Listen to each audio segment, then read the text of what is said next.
बात बताओ, इनके हम घर में गए ना हमारा स्वागत ना वेलकम, बुलाना तो चाहिए। इनके यहाँ इनके वंश में भगवान का प्रकट हुआ है, कोई स्वागत वागत नहीं किया। भगवान ने कहा ठीक है, तुम्हारे शिकायत की सुनवाई की जाएगी। भले मैं सूर्य वंश में आया हूँ, लेकिन मेरे नाम के सामने तुम्हारा नाम लगेगा चंद्र। राम सूर्य नहीं कहा जाएगा, रामचंद्र कहा जाएगा। राम जी के सामने चंद्र लगाया गया। और भगवान ने एक और बात कही, अभी हम सूर्य वंश में आए हैं। तो सूर्य भगवान को बहुत अकड़ है कि हमारे यहाँ भगवान आ गए तो तुमको भी हम 1 महीने के अकड़ने का समय देंगे। हम आपके वंश में आएंगे, चंद्र वंश में जब आएंगे तो फिर आपका मन, आपके घर का मामला है, आप जैसे करना। चंद्रमा शांत हुए, भगवान का सुंदर नामकरण संस्कार हुआ। दशरथ जी महाराज से विश्वामित्र जी ने राम लक्ष्मण को मांग करके ताड़का मारी, सुबाहु इत्यादि का वध कराया और अहिल्या इत्यादि का कल्याण करते हुए जनकपुरी में ले जाकर के सुंदर मंगल परिणय विवाह हुआ भगवती सीता के साथ श्री सीताराम जी का। और लौट करके अयोध्या वासियों ने सीताराम का खूब स्वागत किया। बोलिए सीताराम नाम भगवान की जय। योग से देवताओं के प्रार्थना के कारण भगवान ने कैकेयी माता को माध्यम बना करके वनवास की लीला रची। वहां जाकर के वनवास में भगवान ने जितने राक्षस थे उनका वध किया और ऋषियों को सुखी किया। सकल मुनिन के आश्रम ही जाए जाए सुख दीन। रावण ब्रह्मद्रोही था, ब्रह्मद्रोही का वंश जैसे शीतकाल में ठंडी बढ़ने से मच्छरों का कुल नष्ट हो जाता है, उसी प्रकार ब्राह्मण द्रोही का कुल नष्ट हो जाता है। ये दिखाने के लिए कुल सहित रावण को मारा।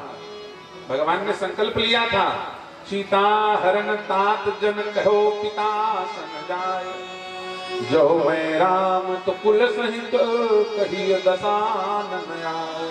कुल सहित दशानन को मारा भगवान ने, क्योंकि ये ब्रह्मद्रोही है और ब्राह्मण द्रोही का कुल नष्ट होता है। भगवान राम ने दिखाने के लिए रावण के समस्त कुल को नष्ट किया।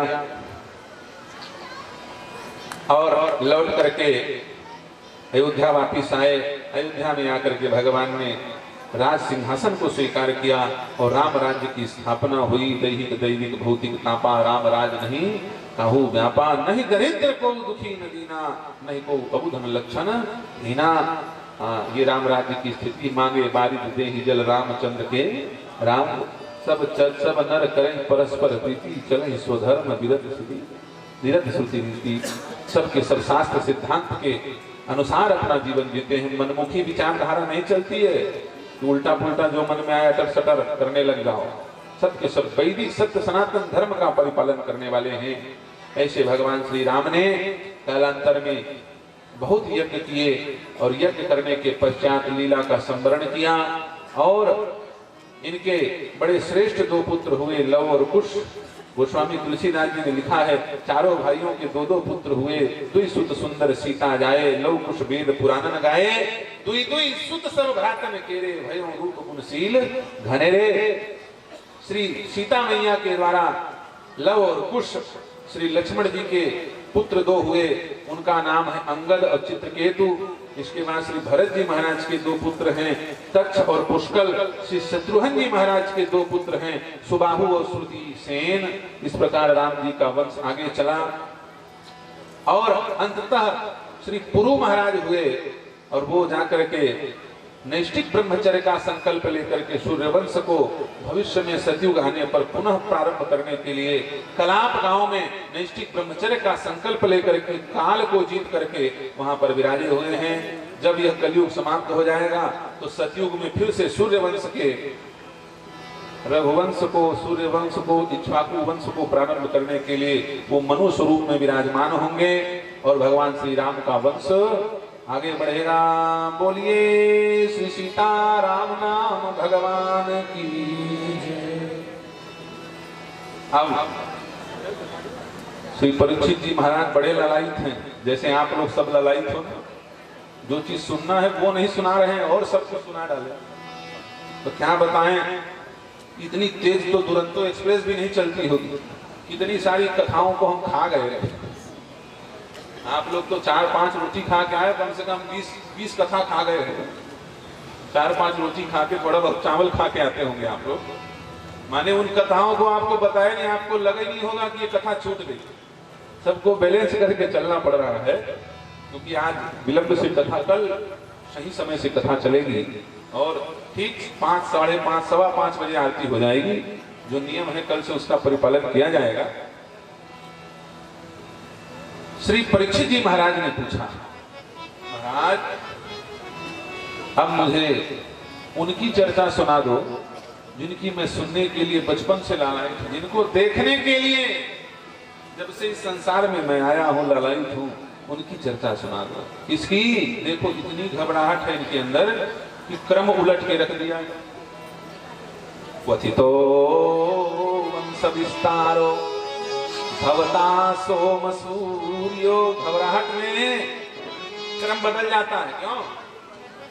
आदमी का मस्तिष्क कहीं और हो और शरीर कहीं और हो तो उसके क्रम सब उल्टे पुल्टे हो जाते हैं। भरत जी महाराज जब प्रयागराज में प्रवेश कर रहे थे तो कैसे प्रवेश कर रहे थे? कहत राम सिया राम सिया,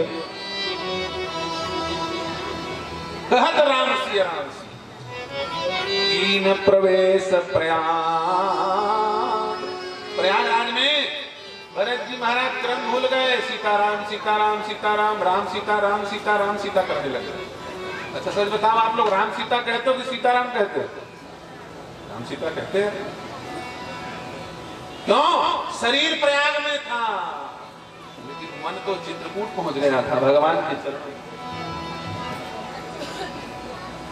वही स्थिति श्री परीक्षित जी महाराज की है। क्वथितो वंश विस्तारो भवता सोम सूर्यो राज्ञां तो भयवंशानां चरितं परमाद्भुतम्। हे महाराज, अब मुझे आप सूर्यवंश की चर्चा सुना चुके हैं। बहुत सारी बातें आपने सुनाई हमको सूर्यवंश चंद्रवंश की। तो अब सूर्यवंश की चर्चा सुनाए, अग्निवंश की चर्चा सुनाए, चंद्रवंश की भी सुना दो। तो इतनी हड़बड़ी हो गई कि पहले सूर्यवंश बोलना चाहिए, बाद में चंद्रवंश। ये बोल पड़े भवताम सोम सूर्यो। चंद्रवंश सूर्यवंश बोलना चाहिए, सूर्यवंश और चंद्रवंश। क्रम बदल गया। जल्दी सुनाओ जल्दी सुनाओ। सुखदेव जी महाराज ने जब देखा इतनी कथा की प्यास है परीक्षित को, सुखदेव जी प्रसन्न हो गए और कहा, बोले कथा की प्यास में पानी वानी पी लो, चौथा दिन है। सप्ताह क्रम से तो चौथा दिन है, लेकिन यहाँ 5वां दिन है। परीक्षित जी ने कहा, महाराज आप कहाँ पानी की बात कर रहे हैं, मैं अमृत पी रहा हूँ, अथाह अमृत में पी रहा हूँ जो कभी समाप्त होने वाला नहीं है। अब मेरी भूख प्यास सब मिट चुकी है, देहाध्यास सब मिट चुका। आपकी अमृतमयी वाणी सुनने के बाद मुझे जगत की और किसी वस्तु से मेरी प्यास की निवृत्ति नहीं होगी। आप तो कथा सुनाइए। श्री सुखदेव जी महाराज बोल पड़े, श्री नारायण, नारायण के नाभि कमल से ब्रह्मा, ब्रह्मा के अत्रि, अत्रि के चंद्रमा, चंद्रमा के बुध और बुध के पुरुरवा, पुरुरवा के अज, अज के नहुस, नहुस के ययाति, ययाति के बाद महाराज यदु और यदु के बाद इसी वंश में आगे जाकर के अजमीढ़, देवमीढ़ और देवमीढ़ के महाराज वसुदेव और वसुदेव के कृष्ण और बलराम। हो गई कथा कृष्णदेव। परीक्षित संतुष्ट हो? रोने लग गए परीक्षित जी महाराज। परीक्षित जी ने कहा, महाराज कैसी बात करते हो? जिन्होंने मुझको अश्वत्थामा के द्वारा छोड़े गए ब्रह्मास्त्र से बचाया, मेरे पूर्वजों को, मेरे माता पिता को, मेरे पिता को, पितामहों को, युधिष्ठिर, अर्जुन, भीम, नकुल, सहदेव को, जो कौरवों की सेना समुद्र के समान थी और पांडवों की सेना नाव के समान थी, छोटे से नाव को अथाह समुद्र में डूबने से जिन्होंने बचाया, उनकी कथा इतने संक्षिप्त में अभी मेरी प्यास नहीं बुझी। श्री परीक्षित जी महाराज बोल पड़े, द्रोणश्च विपुलुष्टमिदं मदंगं द्रोणश्च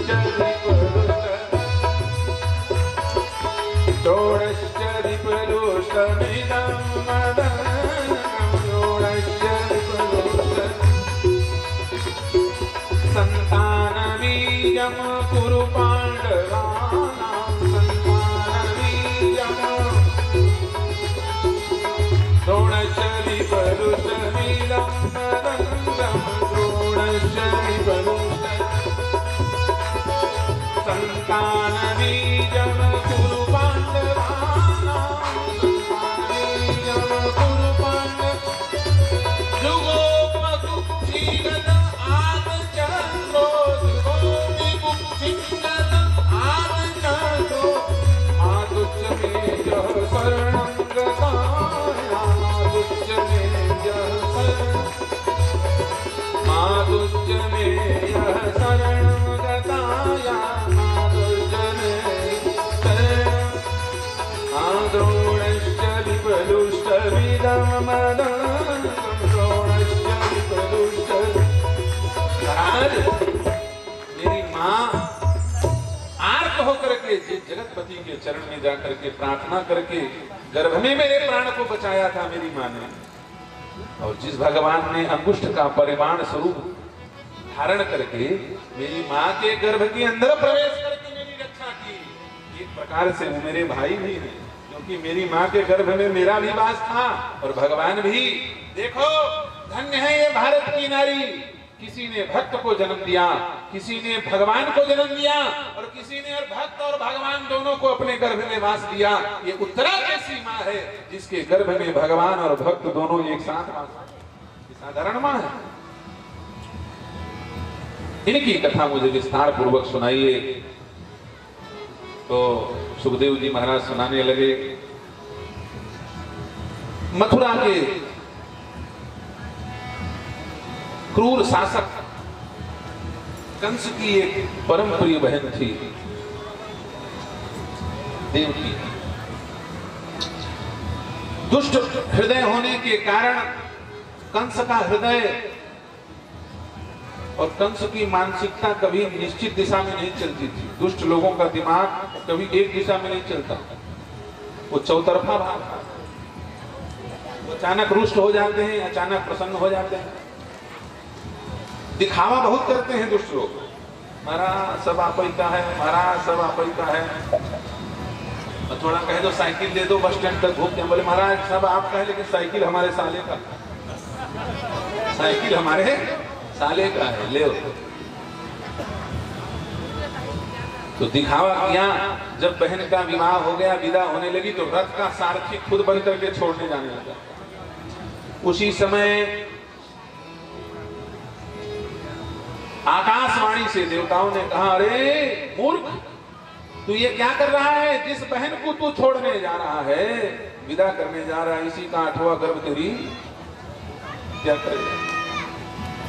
देवताओं के द्वारा प्रेरित, भगवान के द्वारा प्रेरित होकर के देवताओं ने आकाशवाणी की थी, क्योंकि असुरों के अत्याचार से समस्त देवता ऋषि मुनिगण, धरती बड़ी आप्लावित, बड़ी पाप से आप्लावित हो गई थी, पाप में डूबने लग गई थी, गोते खा रही थी। तो धरती ने ही मानो गाय का रूप धारण करके भगवान से प्रार्थना की थी, तो भगवान को आना था। तो भगवान ने कहा, भाई पाप जब हाई लेवल में हो तब हम आए। तो देवताओं को आदेश दिया, बोले जाओ उस पापी को और पाप करो। तो देवताओं ने आकाशवाणी कर दी। जैसे सुना तो अभी तो कहां प्रेम दिखा रहा था, थोड़ी क्षण में केस पकड़ करके खड़ग निकाल करके मारने को तैयार हो गया। श्री वसुदेव जी महाराज हाथ जोड़ करके खड़े हो गए। न हस्यास्ते भयं सौम्य यदवागाः शरीरं पुत्रान् समर्पयिष्ये यतस्ते भयमुत्थितम्। आप जैसे दीन वत्सल, प्रजावत्सल शासक को इस प्रकार का व्यवहार नहीं करना चाहिए। देखो कितनी विनम्र वाणी बोल रहे हैं बलदेव जी महाराज। कंस दीनवत्सल है, परम दुष्ट है। यहाँ पर लिखा है, हंतुम नारहसी कल्याण इमाम त्वं दीनवत्सल। महाराज आप तो बड़े दीनवत्सल हैं, और आप उसने भी अपनी अभी युवा अवस्था को प्राप्त हुई बहन को, जो आपकी पुत्री के समान, उसे मारने के लिए उद्यत हो रहे हैं। आपको इससे भय नहीं होना चाहिए, इसके पुत्रों से भय है। तो मैं वसुदेव, आपको यदुवंशी वसुदेव वचन दे रहा है, इनके जितने पुत्र उत्पन्न होंगे मैं आपको ला करके दे दूंगा, आप मारते रहना। कंस ने कहा ठीक है, लेकिन भरोसा नहीं है हमको, कारागार में रहोगे, घर में नहीं रहोगे। तो ठीक है, कारागार में जान बची तो लाखों पाए, लौट के बुद्धू घर को आए, मरेंगे नहीं, कारागार में तो रहेंगे। और सुनो भाई, महात्मा गणों को चाहे जेल में रखो चाहे रेल में रखो, जैसे बाबा रेल में तैसे बाबा जेल में। हाथीराम बाबा हुए बड़े प्रभावशाली महापुरुष दक्षिण भारत में। पहले तिरुपति बालाजी का मंदिर हाथीराम सरकार को दे दिया गया, वो मठ आज भी है। राजा ने उस समय के हाथीराम बाबा को जेल में बंद कर दिया। जैसे बाबा रेल में तैसे बाबा जब उनका मन पड़े तो जहां चाहे वहां घूम के आ जाए, जेल में जाके सो जाएं और बड़े खुश हों।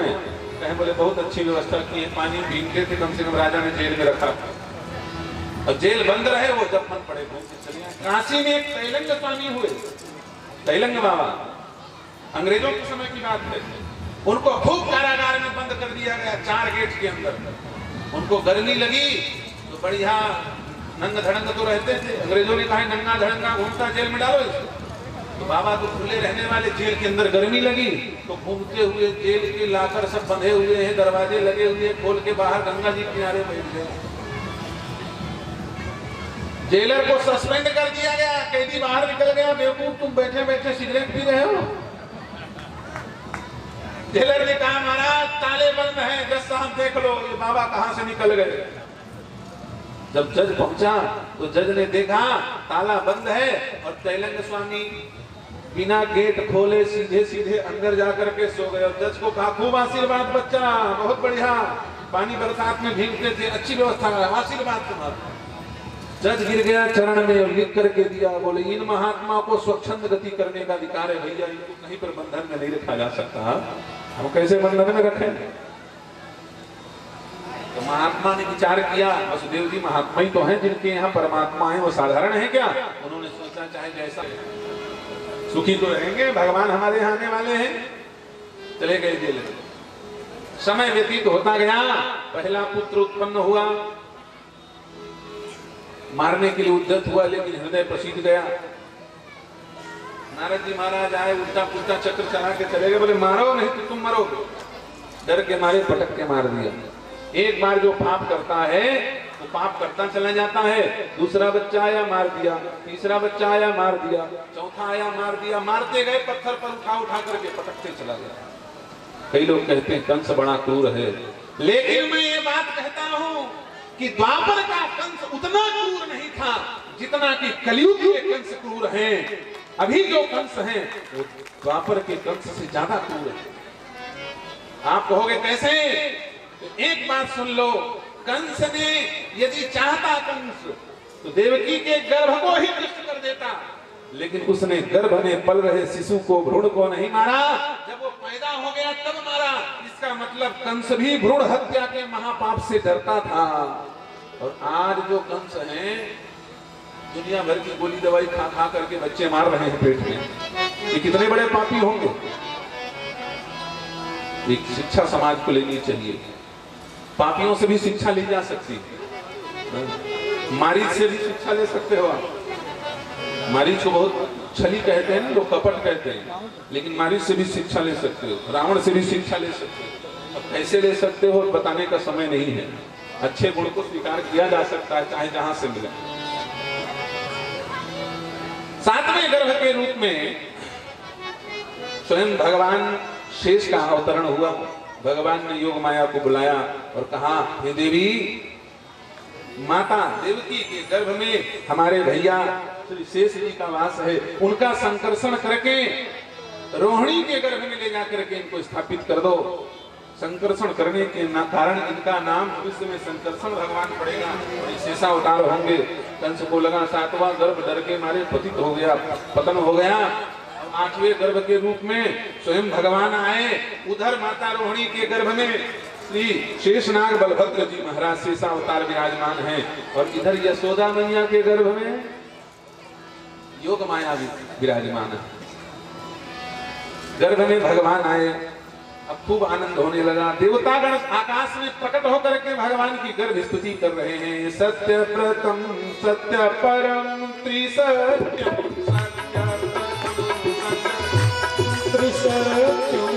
सत्य च योनिं निहितं च सत्यं च योनिं सत्यस्य सत्यामृत सत्यनेत्रं सत्यस्य सत्यामृत सत्यं सत्यात्मकं त्वां शरणं प्रपन्ना सत्यात्मकं त्वां शरणं प्रपन्ना। मानव देवताओं ने सत्य सत्य सत्य कह करके बार बार बताया, प्रभु भूलना मत, आप सत्यनिष्ठ हो, नहीं तो पता चले आप लोगों ने हमको वचन दिया है कि राक्षसों को मारेंगे। अब ये सारे राक्षस आपके मामा चाचा ताऊ फूफा बुआ यही सब लगते हैं। आप जन्म लेने के बाद बोले तो हमारे रिश्तेदार हैं, आप छोड़ दो।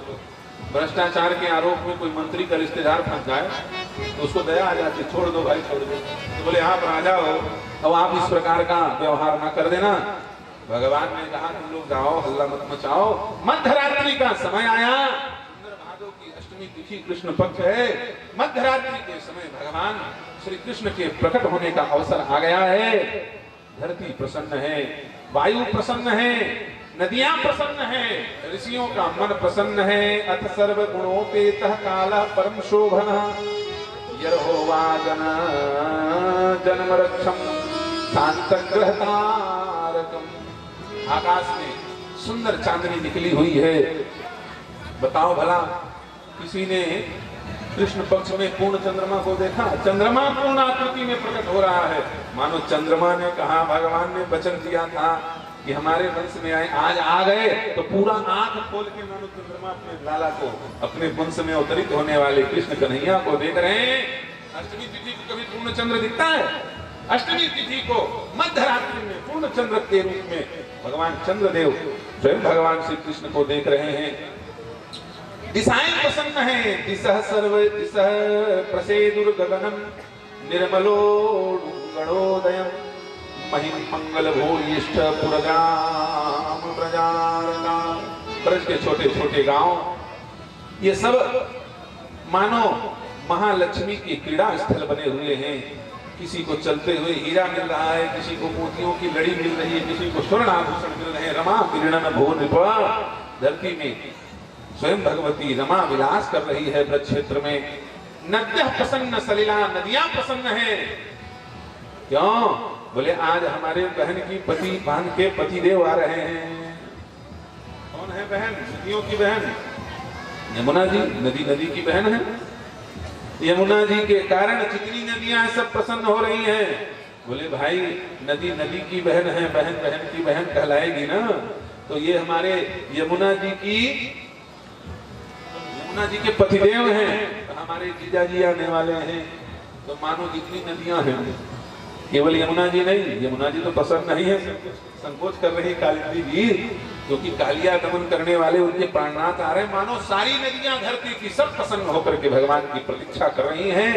ऐसे सुंदर वातावरण में मध्यरात्रि के समय भगवान का दिव्य स्वरूप वसुदेव जी के सामने प्रकट हुआ कारागार में। तमद्भुतं बालकं मदेक्षणं चतुर्भुजं शंखगदायुधायुधं श्रीवत्सलक्ष्मं लक्ष्मं गलशोभिकौस्तुभं पीतांबरं सांद्रपयोधसौभगं। भगवान सुंदर पीत वस्त्र धारण किए, शंख चक्र गदा पद्म से प्रकट हो गए। वसुदेव जी ने प्रणाम किया है, मैया देवकी ने भी प्रणाम किया। और थोड़े ही समय बाद भगवान ने अपने उस दिव्य स्वरूप को विलोपित करके माया में स्वरूप प्रकट कर दिया। थोड़े समय के लिए कम से कम माँ हमको बालक रूप में देख सकें, और भगवान छोटे से शिशु के रूप में प्रकट हुए। बोलिए श्री बाल कृष्ण भगवान की जय।